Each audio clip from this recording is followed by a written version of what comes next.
recap, okay, on our concept or topic that we went through on Friday. Price control. Okay, for those who were present, okay, maybe one concept each. Type it out without looking at your notes or without looking at the guidebook. What have we learned on Friday? And later on, we'll proceed with the quiz. Look up, look up, look up. Don't look down. Right, we have learned price ceiling, price floor. What else?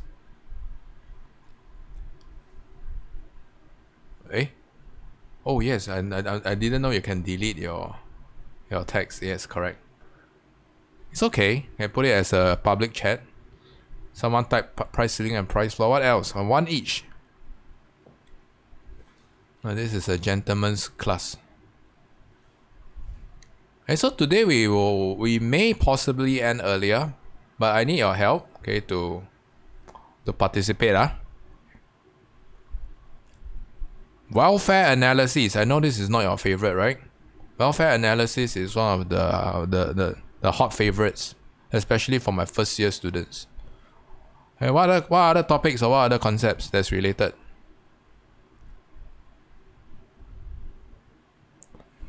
Mean and max above or below the equilibrium price.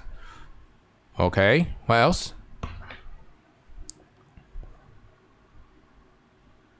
Limitations, particularly the constraints and the unintended consequences. So the particular quiz that we'll be doing later is hard. Okay, but if you know the concepts, okay, you should be more or less good. So I will go through one more round of recap, okay, to help students who are particularly not familiar, okay, or forgot what we have covered. So we have price ceiling and price floor. Okay, one more time. Okay, for students who missed this out, I would suggest you all to catch up with the earlier lesson record. Okay, so price ceiling, okay, sometimes we know as a maximum price. Okay, the maximum price is only effective below the equilibrium price. So in other words, P0, okay, and Q0, especially P0, is deemed too high. So the government wants to impose a price ceiling below. So you can see that a price ceiling below is what we call an effective price ceiling, right? Because you can cap the price below the equilibrium price. Okay, what about a price ceiling above? Do you think it's effective?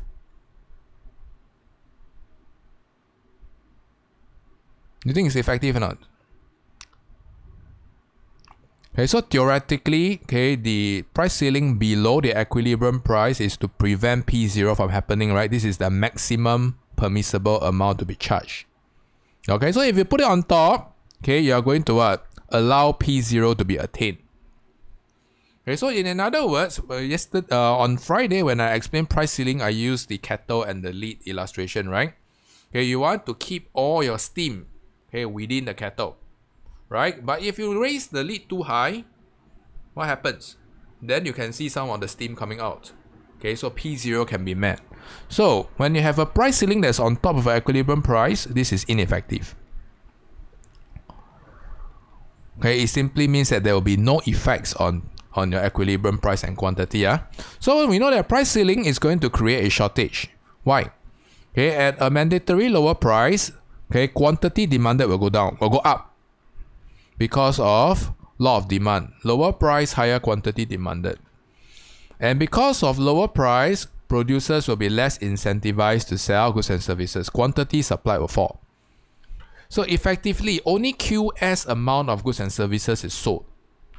Okay, so QS amount, okay, although QD is what consumer wants, okay, QS is the actual amount sold. That's why we have a shortage of goods and services. Okay? And you have to know that price ceiling is designed to protect whom? Who are the intended audience or intended parties that will benefit from price ceiling? Who? Which economic agent? Okay, the lower income, especially the consumers, consumers at the expense of the producers, right?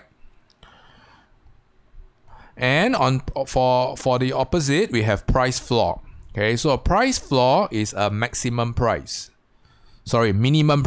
What am I saying? Okay, a price floor is imposed on top of the equilibrium price, okay, to prevent the equilibrium price from being met or being reached at P0. Okay, so a price floor you can actually see has an opposing effect on price ceiling. If price ceiling creates a shortage, price floor will create a surplus. So you can see that at a minimum price, okay, producers from P0, Q0 will be more incentivized to produce at higher price, right? Consumers on the other end, okay, will be priced out of the market, some of them. Okay, law of demand tells us that price and quantity demanded is inversely related. And therefore, you can see that with a price floor, there is going to be a surplus of goods and services, right? So effectively, only QD amount of goods are transacted. Okay, QS is the amount that is overproduced. Okay, the amount of overproduction is between QD and QS. Clear so far? So likewise, okay, minimum price, you also have to know, okay, what is the effective or ineffective minimum price. Minimum price is only effective on top. Okay, if you were to impose a minimum price below, okay, then your P0 and Q0 will still be met. Okay, so this is ineffective. You don't want this to happen. Okay, so far so good. And we also have to consider which party is price floors supposed to protect. If we understood that price ceiling is supposed to protect consumers, price floor is supposed to protect whom? Whose interest is best represented by a price floor with a higher guaranteed price? Okay, producers are guaranteed a higher price, right? So producer interest will be protected. Okay, but as mentioned on Friday, guaranteeing a higher price does not necessitate higher revenue, right? Okay, why? Okay, because we don't know what is the price elasticity. Okay, so sometimes, okay, it will be combined with what we call a minimum purchase. So I won't draw the minimum purchase diagram here. Okay, I will suggest whoever that missed out to catch up with the earlier lesson that we have covered. Okay, so you also have to know some of the limitations, okay, of price ceiling and price floor. Okay, so one of the particular constraint, okay, that will be tested later will be something to do with PED and PES. In other words, what will affect the size of your shortage and surplus? Okay, what will affect the size? Okay, if you want a bigger shortage or a bigger surplus, so let's consider this. Okay, everyone, can I erase this? I erase. So, let's consider the diagram on the left. If we want a bigger surplus, okay, what can we do in order to widen the surplus?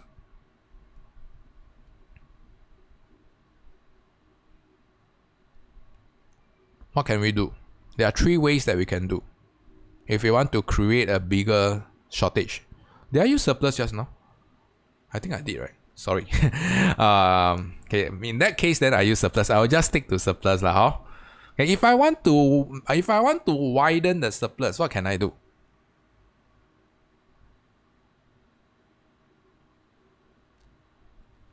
Okay, good, Everett. There are three ways. You mentioned two.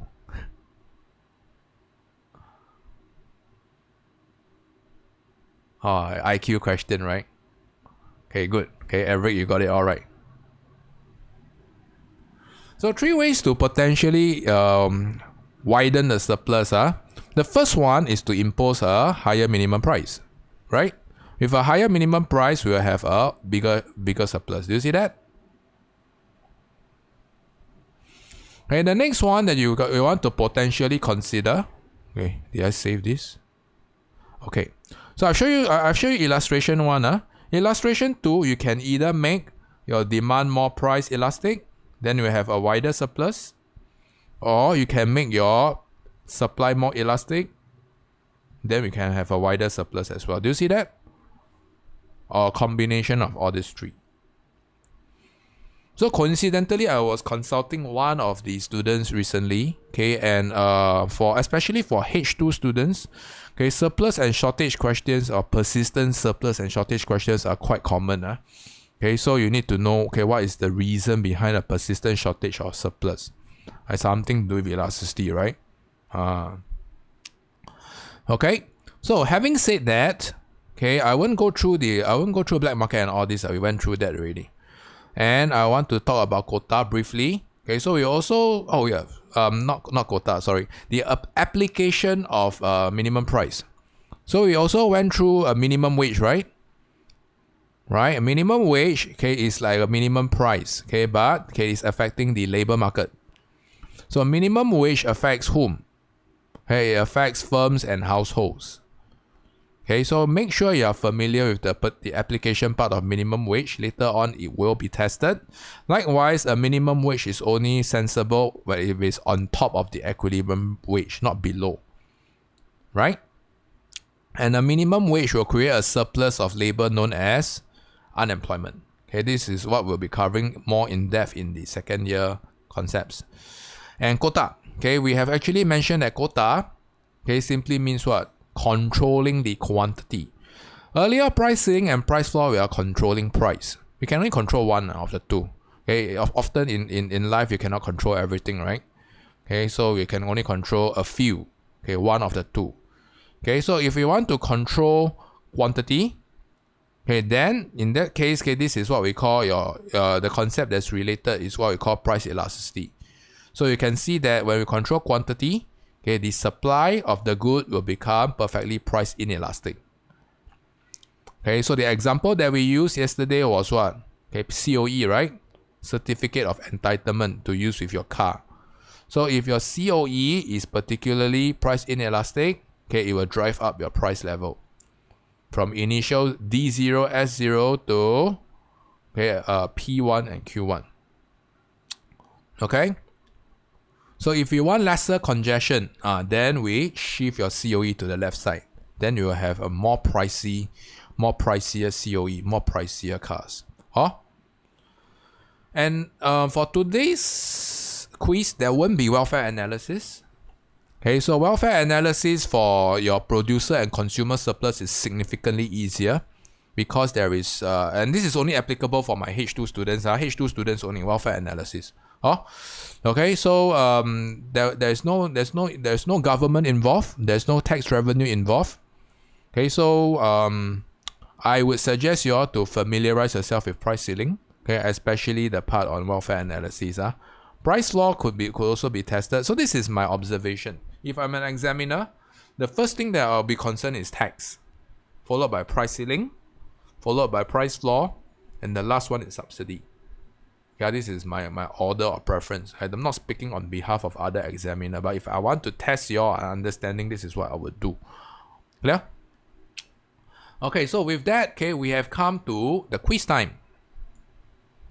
I will copy and paste the quiz link. Okay, everyone please join.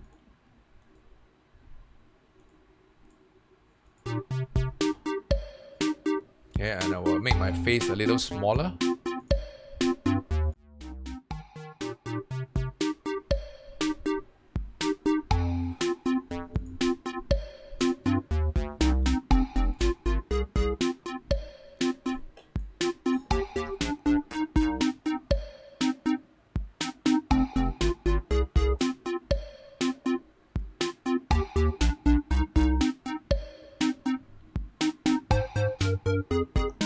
Alright, all good with your avatars, good to go? I start.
And this is hard. I forgot to mention, this is hard.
Alright, let's wait for the analytics to be out.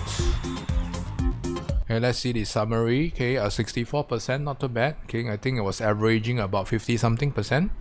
And let's go through the reports, see which questions deserve some tender loving care.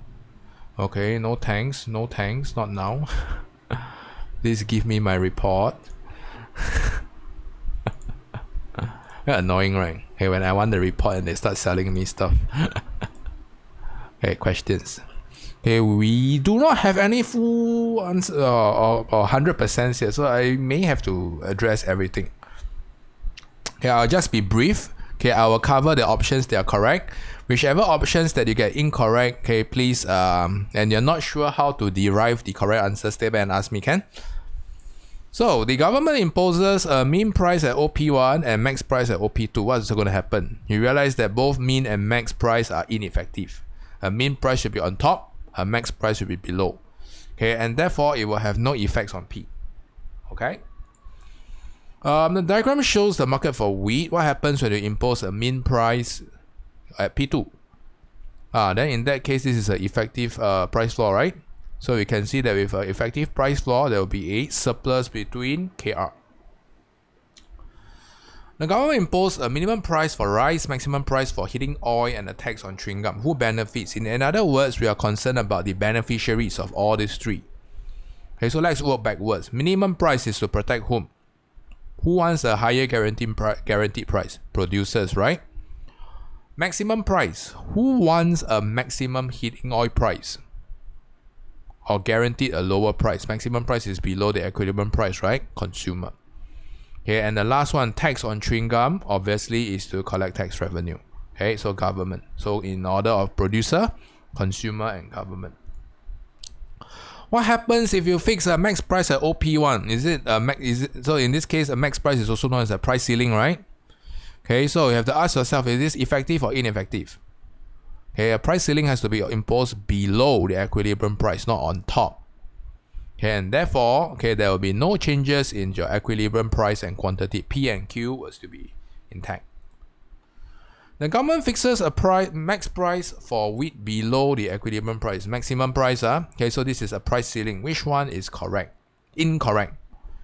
Okay, let's go through the correct options. Illegal sales, okay, black market, right? Number 2, okay, quantity supply will decrease. Okay, producers will be less incentivized, okay, to produce at a lower price. That's also correct, right? Okay, and with a lower guaranteed price, quantity demanded will increase. That causes a shortage. So the only logical answer that producer revenue is increased will be wrong. I'm going to show you how it looks like. So it's related to today's practice question. So first of all, you need to identify the original producer revenue. The original producer revenue will be OP0 multiplied by OQ0. That, are you following me? Yes? OP0 and OQ0. Now I'm just going to draw that in blue. And next, what happens when we have a price ceiling? When we have a price ceiling, you can see that producers, okay, can they charge a higher or lower price? And they can charge a lower price, right? And will they be selling more or less? Because of a price ceiling, they are less incentivized to sell, right, at QS. So you can see this. Okay, so this will be your final producer revenue. Okay, so you can see that the area that's shaded will be your lost revenue. So total revenue must decrease.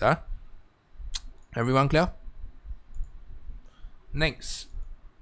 Okay, which word completes the gap? This is quite straightforward. Okay, maximum price is set below the equilibrium price and will cause a shortage. Minimum price is set above will cause a surplus. Which statement about max and min price is correct? Okay, with a maximum price, with an effective one, a shortage will occur. The rest doesn't make sense Okay, so this is hard. Okay, I mentioned this is hard, right? Okay, so what would have lead to a simultaneous increase in P and Q? Okay, so now let's go back to the diagram. So the concept that is tested is a removal of price ceiling. So we often learn that we impose price ceiling, right? But you don't learn the opposite. What happens when you remove that? So first of all, okay, let's look at what happens when there's a price ceiling. Okay, when there's a price ceiling, okay, you can see that this is the maximum price, right? And there's a shortage. This is the maximum amount that's sold, okay, by producer. Although there's a shortage, quantity demand is higher, but quantity supply is significantly lower. So when we abolish this, what's going to happen? Okay, this will promote an upward pressure on price. You see that? Okay, you are going to promote the clearing of the market. Okay, so with a price ceiling being removed, okay, your equilibrium price of P0 and Q0 can be met. So this is what it means. Okay, simultaneous increase in P and Q only occurs when you abolish your price ceiling. Yes? Okay, next. Question 9. Okay, so this is minimum wage, has to be on top, okay, at A. What is the correct answer? Okay, this one I went through earlier on, right? Okay, if you want your shortage to increase the most, what do you need to do? Okay, so you want to have a lower maximum price and your PES to be more price elastic. Okay, so this is how it looks like. Okay, so a lower maximum, if you want a bigger shortage, just now I showed you all the surplus variation, right? If you want a bigger shortage, you lower your price ceiling. Then you have a bigger shortage. Right? Otherwise, what do you do? Okay, you make your PED or your PES more price elastic. Okay, so this question didn't test you on what? This question didn't test you on PED. They only state PES. Okay, so I'm just going to draw a supply curve.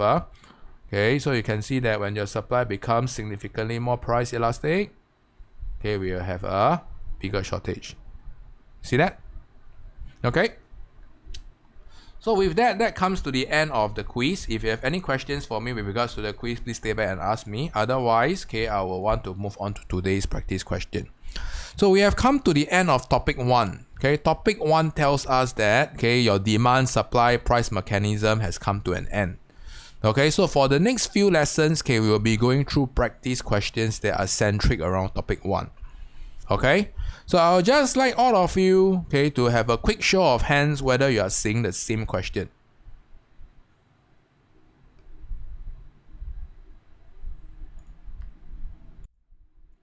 Make my face bigger. Okay, same question, yeah? Okay, so like I've said, today we can potentially end earlier, but I do need all your cooperation. Okay, so stick with my time, my suggested time that I've given to all of you for respective activities. So the first activity that we are doing, okay, is we are going to do an outline. Okay, so everyone, you should be seeing the Jamboard link on your on the respective folder. Otherwise, I'll paste the Jamboard link here. So you will do your outline on the Jamboard. Okay, so this is... Oops, sorry. Okay, some anime playing on the back. Okay, so I'll close this. Okay, I don't know why it's an anime playing at the back of my screen. Okay, so do we have all of you at the same Jamboard? Okay, so I will list down who uses which slide. Eric, okay, will be using slide 2. James, slide 3. JK, slide 4. GY, slide 5. And Akash, okay, the last slide, slide 6. Of course, there are more, okay, but don't look at the rest. Look at your own. Okay? So especially for those who are new to Jamboard, okay, this is your outline. If you have your PLD or if you have your stylus, you can write it out. Otherwise, you can use Post-it or you can use text box function to type it out. Your outline. Keep your outline short and simple. So I will give you all 10 minutes for an outline. Okay, I will give you all on the spot correction or on the spot feedback. Okay, using red Post-it. Clear? Okay, so 10 minutes starts now.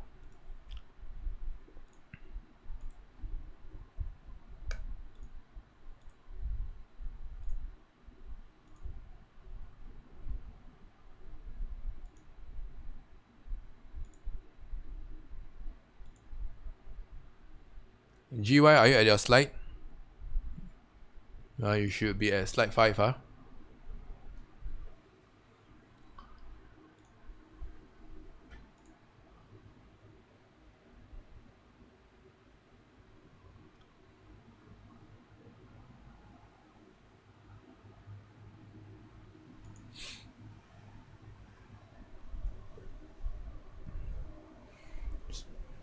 So I'm not particularly concerned about the right or wrong answer. I'm concerned about what you can do with an outline in 10 minutes time. So keep your outline simple and short. Okay, don't type essay so that I can give you prompt feedback. Clear?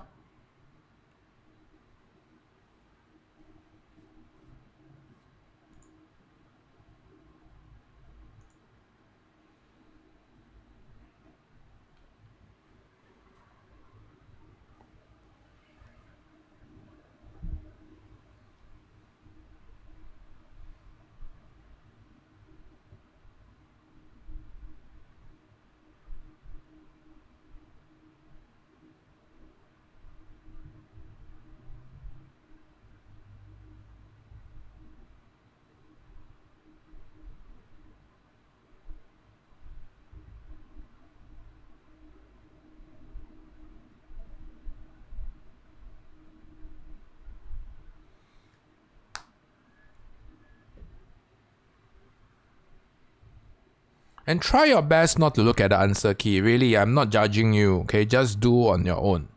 Okay, if you rely too much on the answer key, it will be like a drug. Okay, it's going to act against in your favor in exam. Huh?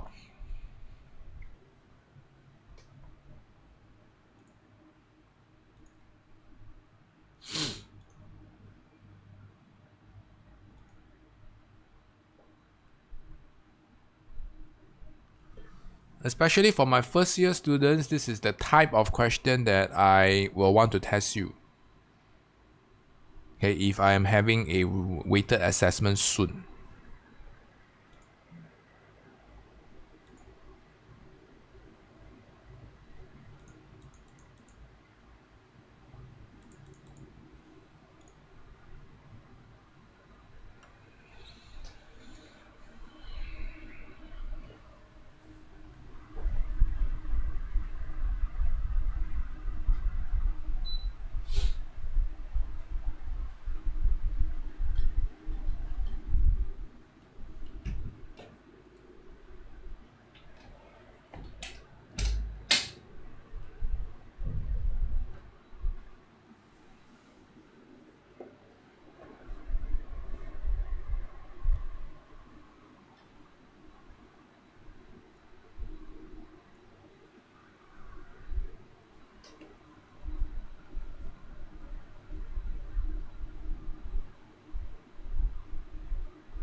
Hey, if you need me to give you some hints, you drop me a private message, okay, via Zoom.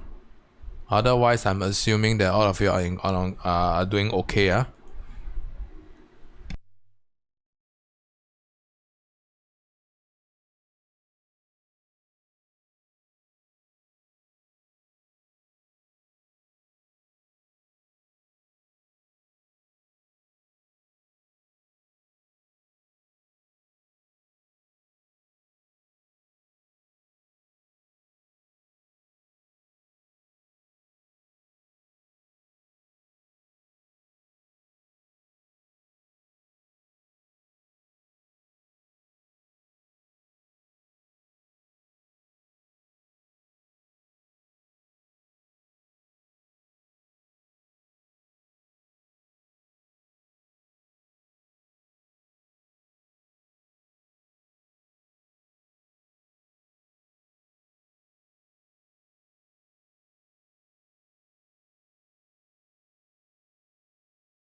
So one of the biggest thing that I see that's common across all the scripts is all of you did not address what is total expenditure. Only one of you, right? So total expenditure is the key to this question.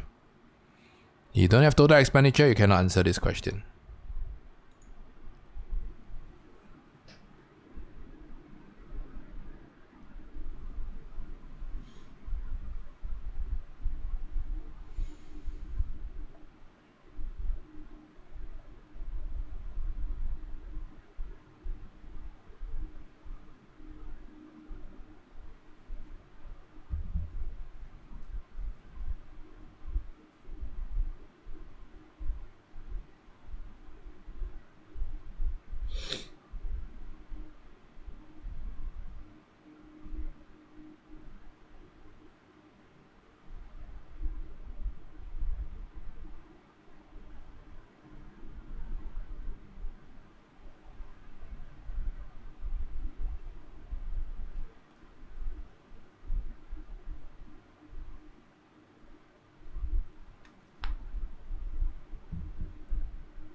Okay, so I'm just giving you a reality check. Okay, 10 minutes has been exhausted. Okay, I will go through the outlines regardless whether you like it or not. So I will be showing the outlines and I want you all to look out for similar points. In other words, okay, what do you think is addressing the question? Okay, so we'll do a quick browsing through of all the outlines. Okay, so let's quickly run through. Down here, MPS. I'm not sure why we are using MPS here. Is this a macro question? Okay, you use MPS when there's macro, right? Okay, why macro? Okay, so cost of production increases, I agree.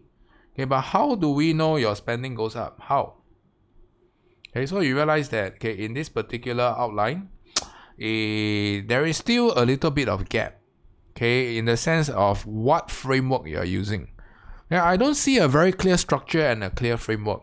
So remember, all your essays or all your case studies, especially the larger ones, will have a guiding framework or a guiding compass, right? So you have to ask yourself, is this demand supply? Okay, is this ADAS, for macro students? Or is this MPB, MPC, market failure? And strangely, I don't see any of these key terms coming out. If all these key terms are not coming out, it probably means that it's not going to come out. Okay, it will be, it will not be a very meaningful essay. Okay, now let's move on to the next one. Okay, so this one, we see that there's a definition on your expenditure, which is demand, quantity, demanded. Why is it quantity demanded? Why is it not quantity alone? What about quantity supplied? Can or not? And quantity supplied and quantity demanded, in this case, we are not particularly concerned about quantity demanded here. Okay, we are looking at the equilibrium quantity times the equilibrium price. Okay, when you suggest quantity demanded itself, then things that will be coming out will be things like PED and etc. Okay, is this the kind of image you want to project to the examiner? Okay, that is really is PED entirely related to total expenditure here?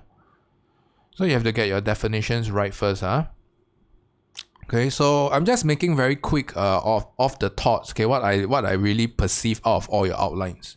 Okay, I'm not going to judge you all, because this is probably one of your first few times doing an actual case study or essay question, right? Without any form of guidance, right? Okay, so for this particular outline, there is a deliberate illustration of recession and fuel duty. So likewise, you can see that this particular candidate, illustrated concepts of demand and quantity demanded, right? But I ask here, why is there quantity demanded and demand appearing at the same sentence? Okay, so quantity demanded usually tells us this is PED. Okay, so if you were to make such suggestions, you are confusing between the both of them. I've mentioned this more than once. Demand is non-price. Quantity demanded is price. So I can't tell what you're trying to say. Okay, it seems to me that you're confused between demand and quantity demanded. And all of you, please freeze, look at the screen. Okay, I'm giving you all some real good feedbacks and insights on your outline. Okay, so remember, your essay is created twice, once in your head and once in writing. Once in your head, you already put it in writing or in outline form already. So if it's not happening in the outline, it's not going to happen in real writing. Okay? Okay, so JK down here, we have introduction in fuel subsidy. Good. Okay, this time around we see a fall in supply. You see that? Okay, so there is some form of framework down here. Some form. Okay, and there is some form of intro. What is total expenditure? Okay, what is recession? Okay, there is some form of intro. Okay, and JK also mentioned, how does income affects demand for fuel? But the only thing that I don't see here, is how is it linked to the question? The question is asking for TE. Right? TE is essentially price times quantity. So if your answer failed to mention anything about P and Q, you're not going to get a credit. Okay, so check your outline. Do you have P and Q? Right? P and Q must be illustrated with demand and supply framework. Nothing more, nothing less. Okay, so for JK, you have to work on your link. Okay, GY, seems like you are stuck. Okay, but at least there's a good definition. Okay, especially for students who are stuck. Okay, I acknowledge that this is probably one of a few times doing that. Okay, but I will also encourage not only GY but for the rest, to start submitting your soil assignments. Okay, because these are extra practices for you to get to know the questions better, to widen your pool of your questions, right? Okay, so the last one. Okay, so Akash, a bit small, you all can see, right? So you can see a fall in duty leads to an increased unit production cost, fall in supply shifts left. Okay, the fuel is PED inelastic, etc. So you can see that this is the only illustration in supply. Oops. Okay, cannot sync changes. Don't know why. Let me refresh this. Okay, am I back? So I'd just like to bring to your attention, this is the only illustration that combines supply with PED. And this is the only illustration that has price times quantity. Do you see that? Okay, so why do we need PED and why do we need supply? Okay, and most of you got the supply illustration. Okay, but this is strangely missing.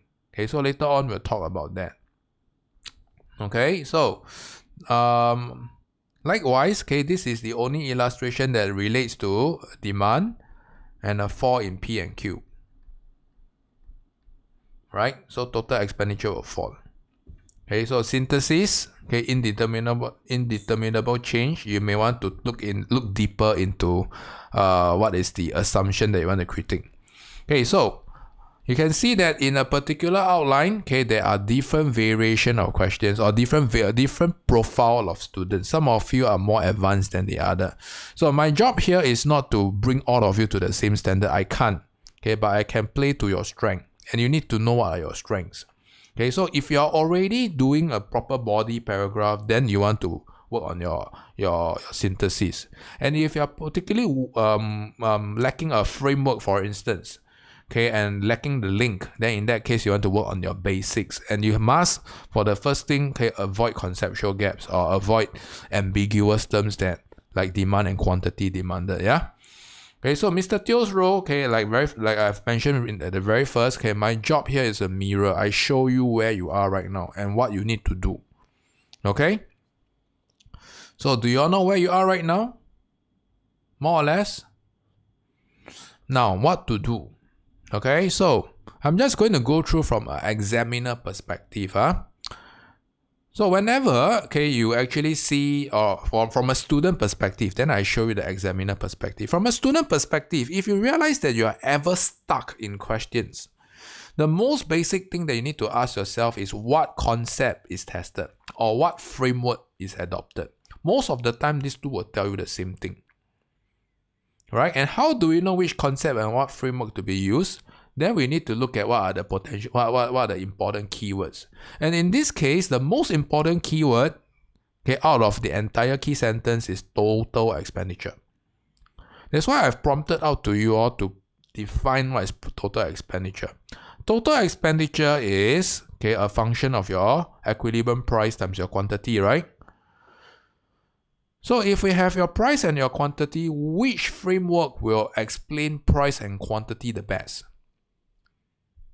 And it has to be demand and supply framework.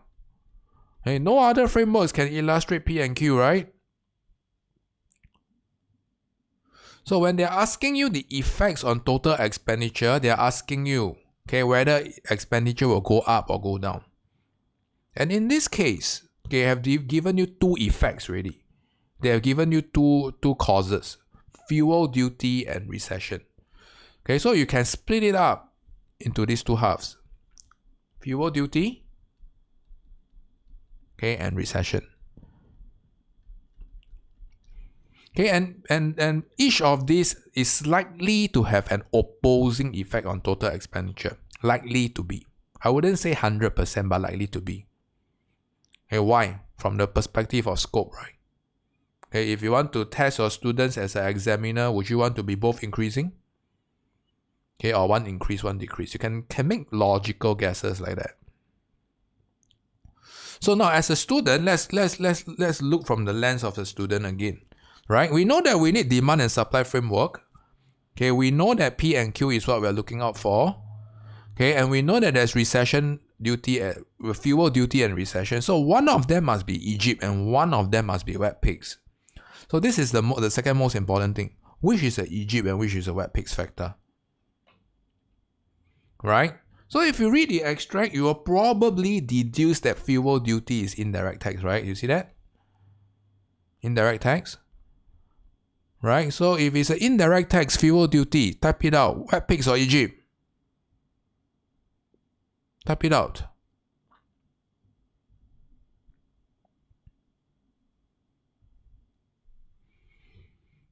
Okay, fuel duty must be a wet pigs, right?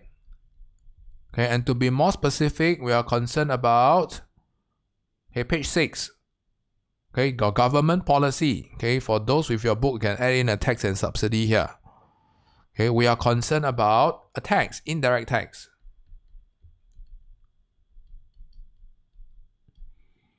Okay. So some of you brought up, okay, concepts such as cost of production. Okay, I think just now Akash have did that, right? Cost of production goes up, okay, and supply curve shifts to the left, okay, etc. So you probably, okay, need to illustrate your market mechanism here, okay, your price adjustment process. Okay, so your price adjustment process. What happens when there's a fall in supply of fuel? Okay, the effects will be what?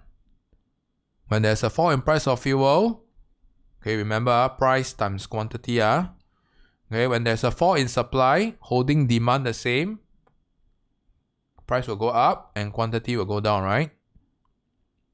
Yes? So you see that they go in opposing direction. And I've mentioned this before. Okay, I will just quickly go through, okay, some of the earlier topics that we have covered. I've shown you this particular illustration before under demand and supply. Okay, so everyone, okay, if you recall what I have gone through under total expenditure approach. See? Okay, if we want total expenditure or total revenue, we need demand and supply. P0 multiplied by Q0. Okay, so you can see that, okay, this is our equilibrium price and equilibrium quantity. If we multiply them together, we have what? Total expenditure, right? Okay, and we are supposed to play around with tessellations of this. Tessellations means what? Does it necessarily have to be a square? It can be a rectangle, right? Okay, it can be a block, cannot be triangle. So we are playing around with the size of your rectangle or your squares. Okay, what causes your size to increase or decrease? So, okay, the particular approach that we are concerned about is this. Okay, so if you have identified that a fall in supply will lead to a higher P and a lower Q, then this is a very clear telltale sign that this is going to be opposing in effect. We can't tell what is the effects on total expenditure. We cannot tell because one goes up, the other goes down. And the only reason if we can tell is we must make reasonable assumption on your PED. If we don't assume PED, we won't know the sensitivity to quantity. So we make PED assumptions, okay, to talk about the sensitivity to quantity. You want it to go up, go down more, or go down less, period. So you also have to make reasonable judgment on what's PED of fuel, right? Is it greater than 1 or more than 1? Why? Okay, so likely to be lesser than 1. Then you have to use PANT. Okay, PANT, which alphabet? Okay, then PANT is what we use for price elasticity, right? Okay, which alphabet do you think is likely to be present? Is it substitutes or is it nature of goods? So I would say that out of all the outlines, okay, Akash is one of the ones that's a bit closer, like a bit closer. Doesn't mean that it's the best, but it's the closest, right? Okay, so you want to make reasoned assumption of what is your PD, okay, necessity. Okay, so once you're assuming that it's a necessity, your demand will be significantly price inelastic, and you can illustrate that when your demand is price inelastic, the increase in price will be met with a lesser than proportional fall in quantity. Okay, and therefore we can conclude that when P increases more than 4 in Q, your total expenditure will go up. Okay, so what are some of the risks down here? Okay, so the risk for this particular essay, okay, I'm going to go through the introduction risk. Don't know what the question is asking. Okay, risk of question interpretation. How do we mitigate the risk? By defining that. Okay, if we know that total expenditure is P and Q, then you will naturally relate to demand and supply. Otherwise, rubbish in, rubbish out. So remember to always break down the question. No matter how difficult it looks, you can always find possible angles through. The second risk is to fit fuel duty and recession into the correct place. Fuel duty is likely to be wet peaks. How do we know? Okay, so risk of identifying as supply factor, right? How do we mitigate that? Then you have to be familiar with indirect tax, right? So you have to what?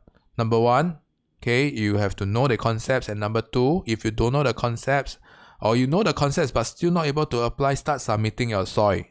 Otherwise, okay, you are not going to have sufficient practice. You're not going to identify questions properly.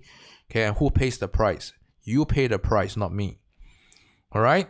So identifying this as a supply factor and how this drives up your production cost. Okay, so most of the students, once they identify this as a supply factor, they are able to illustrate what happens to P and Q.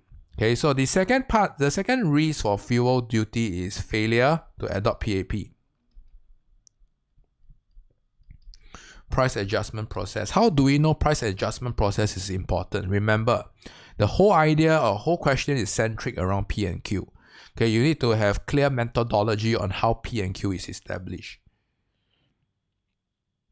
Okay, so if you realize that you are reaching P and Q too soon, not a good sign. Okay, make sure you have your price adjustment process. Okay, and the last risk is to fail to adopt PED. Okay, so this is the biggest risk.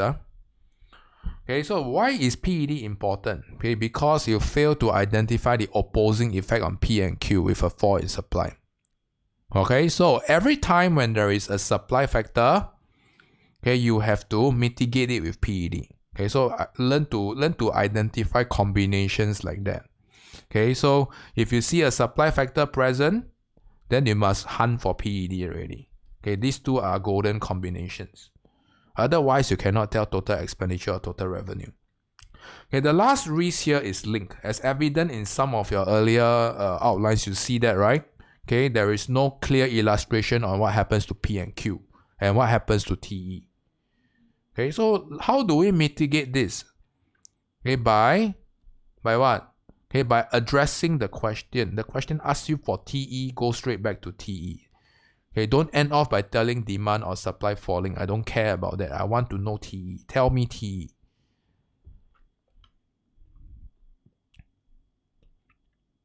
So you can see that once you are able to identify the potholes in advance, you can sidestep the risk.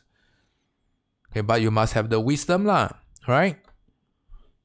So the best wisdom that I can give you is start submitting your SOI assignments and start doing your assignments, your in-class assignments properly. Okay, so if we were to relate fuel duties to web peaks, okay, recession has to be a Egypt. By elimination, it doesn't make sense to test web peaks twice, right? Does it make sense? Don't make sense, what? Right? So recession is likely to be related to which alphabet? Loss in income, right? Okay, so this is how you identify combinations. Whenever there's a recession, household income will fall. So next, you want to relate to some of the common terminologies of a loss in income. Fall in purchasing power, right? Okay, and for my H2 students, you can assume that fuel is a normal good. Okay, normal good tells us that YED is greater than 0. Okay, it responds normally to income. When there's a fall in income, demand will fall. Okay, otherwise, if you're not H2 student, don't need to use this. We are also not going to go into the YED in depth. Okay, so you want to relate to a fall in demand. Okay, and a fall in demand will lead to a very clear fall in P and Q. Okay, make sure you illustrate this with your market adjustment process or your price adjustment process again. Okay, when there's a shortage, this leads to what?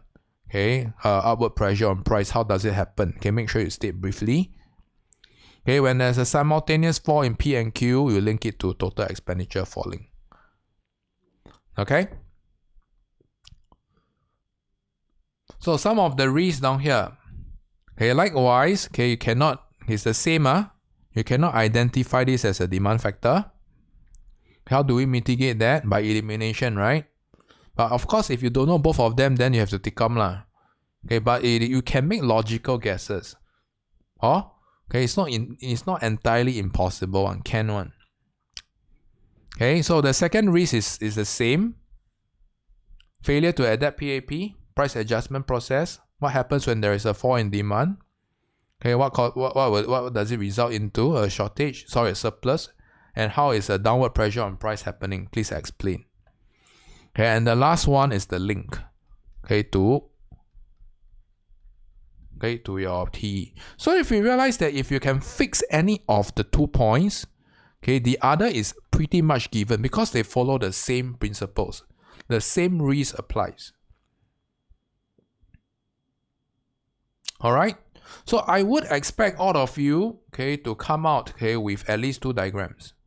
Okay, one, okay, for a fall in supply, and one for a fall in demand. Separate ones, I wouldn't suggest you all to combine them because you cannot see the isolated effect. Okay, so everyone has a good understanding of how to build the body paragraphs already. Okay, so the first introduction paragraph, I would suggest you to define all the key terms. Okay, identifying what is the question asking. Okay, so your first body paragraph, okay, would be fuel duty. Use a clear topic sentence. Okay, your second body paragraph will be recession. How is it going to relate to demand and how does it going to affect TE? So, at least for my first year students, okay, okay, this is the minimum that's required, okay, to be developed. Okay, you must try. Okay, if you don't try here, you're not going to try an exam, you're not going to try in A-levels. Now, for students who are a little bit ahead or stronger, I would suggest you all to look into synthesis. Synthesis will add up to 20 to 25% of your, okay, larger weighted essay questions. Okay, so what is the synthesis here? Okay, so just now, if you have caught a glimpse of what Akash has mentioned, okay, he mentioned that the total expenditure is indeterminable because they go in opposing direction, right? So how can we make a judgment here? In other words, okay, how are we able to identify crucial assumptions here that can tilt the balance? Is it necessarily indeterminable? So I will just show you one illustration. Okay, so now we can see that it is indeterminable. So why is it indeterminable? We can see that on the left side is a fall in supply and PED being inelastic, right? Okay, and the effects is TE is going to fall. It's going to rise. Okay, on the right side, we have a fall in demand and your TE is falling. Okay, so you can see that this presents us with something that is indeterminable. We don't know what's the overall effect. So this brings us to what is the assumption behind here. So number one, I just show you this. I don't mean that you have to use that. Okay, so is PED necessarily price inelastic? Necessarily. This is what we do when we talk about synthesis. We relax certain assumptions. So first of all, you must be able to identify what is the key assumption. Number two, you relax that. So for instance, are there any scenarios or circumstances when PED becomes elastic? Can or not? Can it swap? Can it be price elastic? Can it be price demand elastic?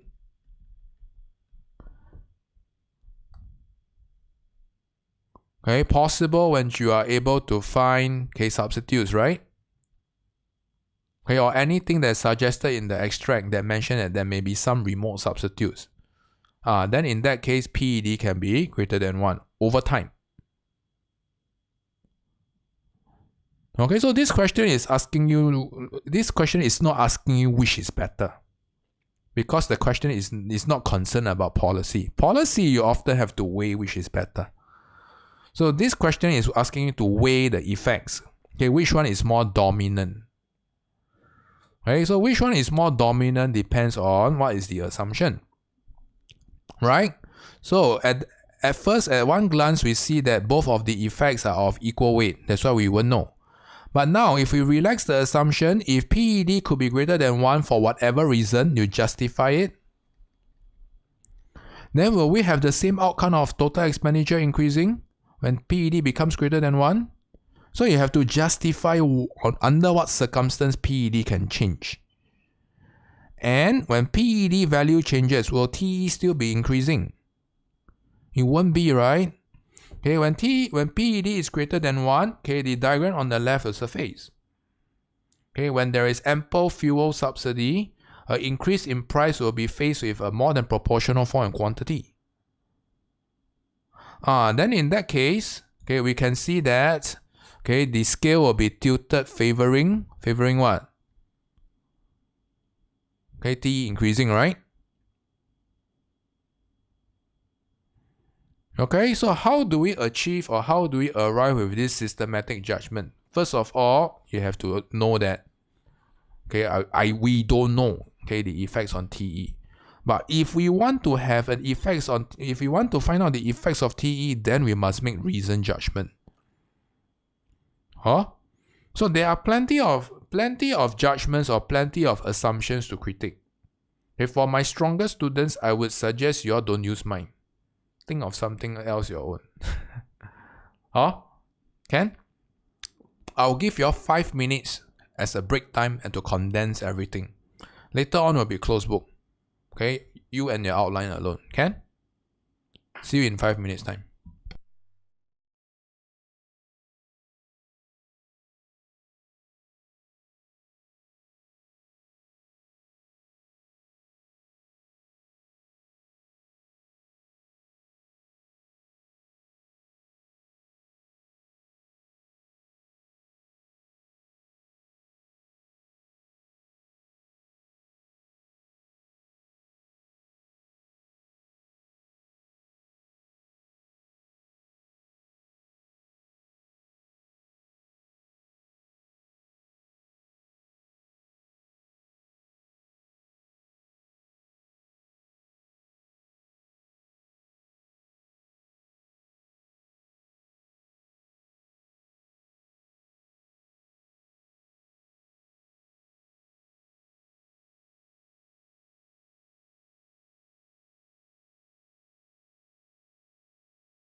Okay, that's it for your break. Okay, when you're ready, turn on your camera.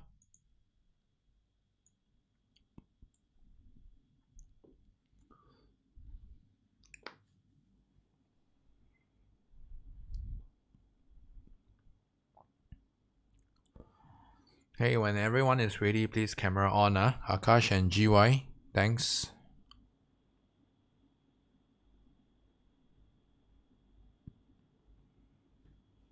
Thank you. So all of you have gotten the outline, yeah? Or at least screenshotted the outline, yes? So in the next 25 minutes, I will open up 5 breakout rooms. Okay, the breakout room will be timed 25 minutes each. Okay, you will join the breakout room, and if you have any questions for me, okay, you press the ask for instructor button. Okay, I will hop into the breakout room to help you. So things that I will not encourage is to use the answer key or any other form of notes. Okay, you want to do this yourself like an exam scenario. Clear? Okay, so I can't control whether you want to use the answer key or I can't do that. Okay, but this is all I'm telling you, that if you use the answer key, it's not going to help you. Okay, try to do it on your own. Okay, and I'm always there to guide you. Just press for the instructor button. Okay, I'll hop in to help you. Clear? For my stronger students, I will hope you can work on your synthesis. Spend some time on that. Okay, so with that, okay, I'm going to open up all the rooms. Okay, please join now. Thanks.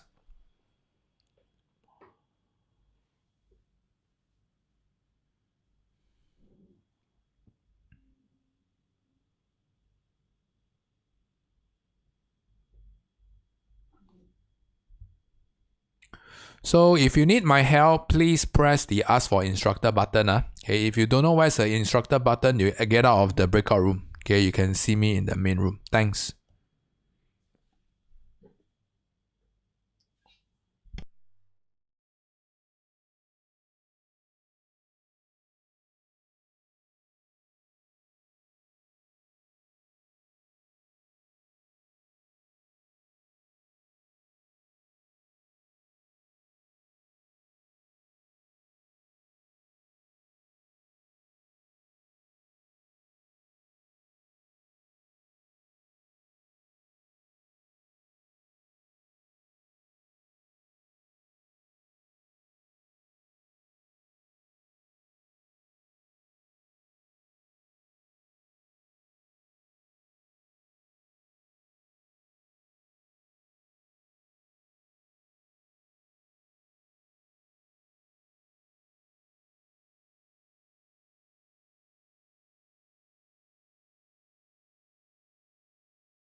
Alright, you have about 10 minutes left. You should be working on your last body paragraph and proceeding to your synthesis. So time yourself properly.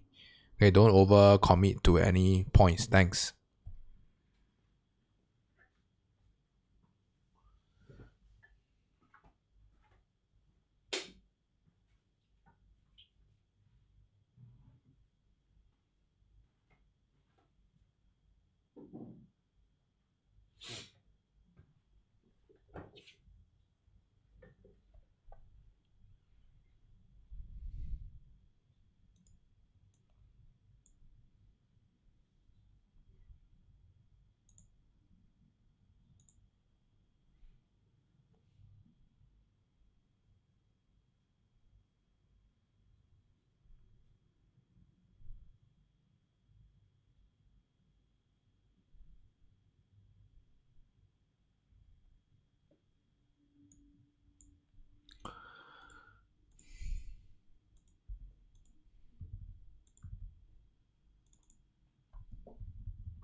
Alright, you have last 60 seconds to wrap up.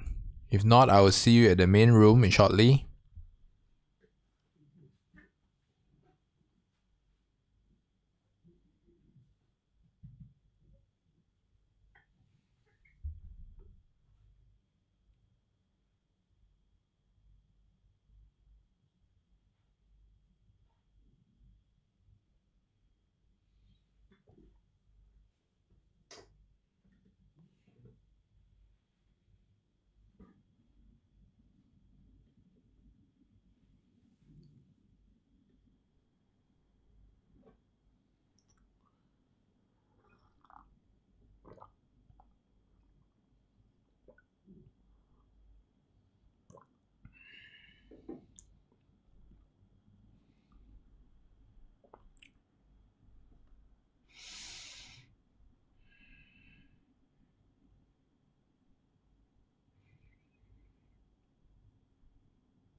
Okay, everyone. Okay, when you're ready, please prepare your correction pen. Okay, I will guide you through the answer key. Where are the places to do your correction? Okay, make sure you have your green pen ready and stand by. And for the viewers out there, okay, before you proceed on watching the video analysis or the answer analysis, make sure you look through the outline first, yeah? Okay, so I hope all of you had fun doing the question. Doesn't seem like it's fun. Okay, so with that, okay, let's reference to the answer key. Yeah, I hardly go through any answers with you all, right? Every time is records. Yeah, so this is one of the rare few times we have chance. Okay, we have did a very thorough outline already. So just right now we are just executing that. So I've also mentioned some of the potential risks that's mentioned in red. Okay, so please make sure you have addressed the risks. Okay, so this is what I would suggest. Okay, with your correction pen, okay, you can scribble it. Okay, if I'm too fast or if you didn't catch any part of that, okay, you can always come back to the answer key later on. Okay, I just want you to get the gist of what you're going to do as a correction. Okay, so remember, okay, identifying the question's focus or what the question requires is the key. Okay, I would expect you to define what is total spending. Total expenditure. Okay, so things I didn't bold, they are probably not that important, okay, but it is still good to have. So it's good to have the effects of a fuel duty. Okay, and it's also good to define the effects of fuel duty on supply, okay, which in this case is the definition of supply. So all these are good to have, they are not bolded. One thing that I feel particularly useful is to define recession. Okay, so recession, you will find this definition useful not particularly in micro, but also in macro. Okay, 2 consecutive fall in quarterly GDP or gross domestic product. Okay, it's going to affect your demand, and you can also consider defining demand. It's optional. Okay, so far so good with the intro paragraph. Okay, I mean, I would like to cover the answers as much as I can with all of you, but sometimes it's really time is a constraint, right? Okay, so now, okay, I'm just going to cover the first body paragraph. Fuel duty. Okay, so make sure you have a clear topic sentence. Okay, it's going to lead to a rise in your total spending. And why is that so? Number 1, identify fuel duty as an indirect tax. Okay, you should relate this to your cost of production. And when your cost of production increases, okay, producers will find it less profitable to produce and they will cut their supply to the left. Okay, and you want to start to introduce that the demand for fuel is price demand inelastic. So I'm going to be how should I say? Okay, the determinants for PED, PANT, I'm going to be flexible. So long as you can justify why PED is inelastic, I'm going to give you the credit. Okay, you can either talk about degree of necessity or you can talk about available substitutes. So the below that you actually see here, the lengthy paragraph that you see here, okay, they are all justifying what? Availability of substitute. Okay, otherwise I'm happy with degree of necessity, but there must be a justification. Clear? No justification, no marks for PED. So the next thing that you want to look out for is your price adjustment process, PAP, or market adjustment process, MAP in short. So you can see that the fall in supply, make sure you relate to the diagram, okay, will lead to a shortage of Q0 prime to Q0 units. Okay, and you want to briefly illustrate how the upward pressure on price results. So you can see that, okay, when there's a shortage, consumers, especially with those with effective demand, will signal for a higher price, and this will incentivize producers to produce more with a higher given price. This is how your upward pressure on price happens. Okay, so this is what we call your price adjustment process. Or any attempts to illustrate PAP, I'll give you the mark. So I would suggest you all to look deeper into this bolded sentence on PAP. Okay, so you want to illustrate the equilibrium effect, equilibrium price, okay, which is the upward pressure on price, and a less than proportional fall in quantity. Okay, so the keyword here is less than proportional fall in quantity. Okay, LTP. So when your price increases more than the fall in your quantity, your total spending will increase. Okay, so for total spending, you can either use the triangle approach of A, B, C, or you can use the 4 points approach. 0, P0, E0, Q0, 0, P1, E1, Q1. Whichever way, so long as it's clearly labeled. I would like to see the before and the after. Before versus after. No before and after, I won't give you the credit. Okay? So the next thing that you actually observe is the effects on price and quantity is clearly stated. Okay, so you must clearly label or illustrate what happens to P and Q. Is everyone good with the first body paragraph? Okay, second body. So recession is going to cause a fall in total spending. So keywords that's related to income or Egypt. Okay, purchasing power. Assuming fuel is a normal good. Okay, actually I will bold this lah. Okay, this is more important. Okay, my H2 students can use that. Okay, only for H2 only. H1 students, not really. So you can see that because there's a recession, people are going to cut their spending on fuel. Okay, so now, price adjustment process. So you can see that when there's a fall in demand for fuel, there's going to be a surplus between Q0 prime to Q0 units. Okay, I'm so sorry I did not label this DD1. Okay, DD1. I forgot to label, but the rest I think I did label, yeah?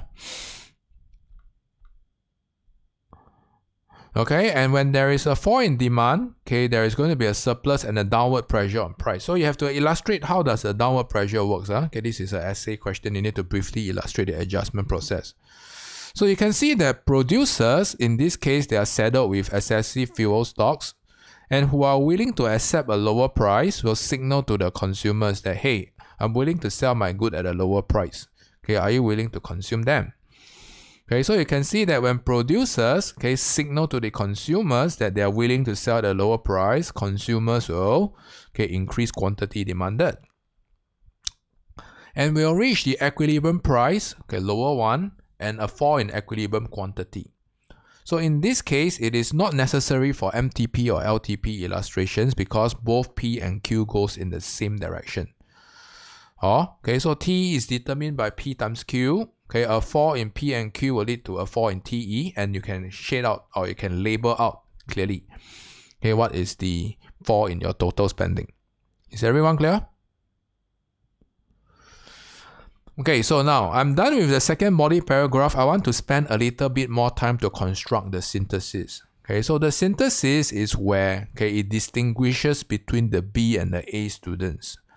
Alright, B students often can build reasonably good body paragraphs, but they find themselves stuck.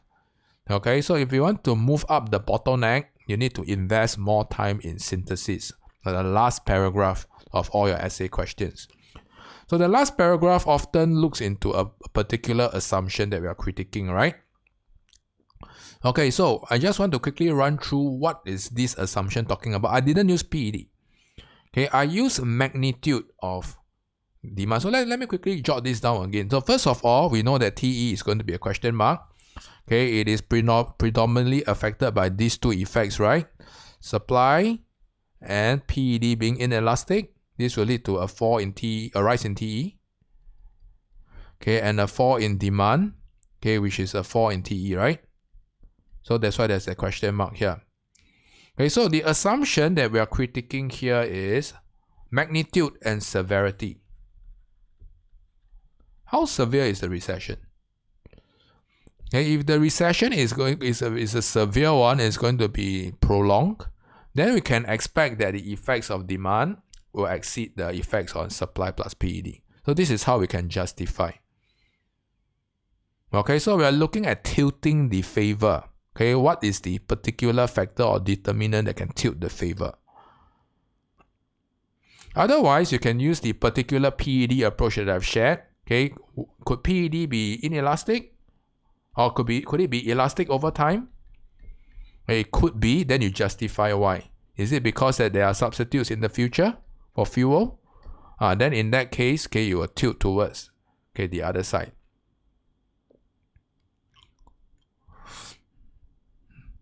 Okay, so when you're let me repeat. Okay, this is the blue one is not a good sign. Yeah, I forgot the math that's in. Why can't I erase this?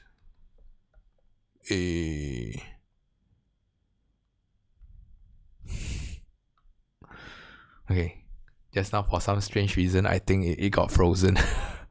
Okay, so if PED is greater than 1, okay, then you can see that your total expenditure will fall, right?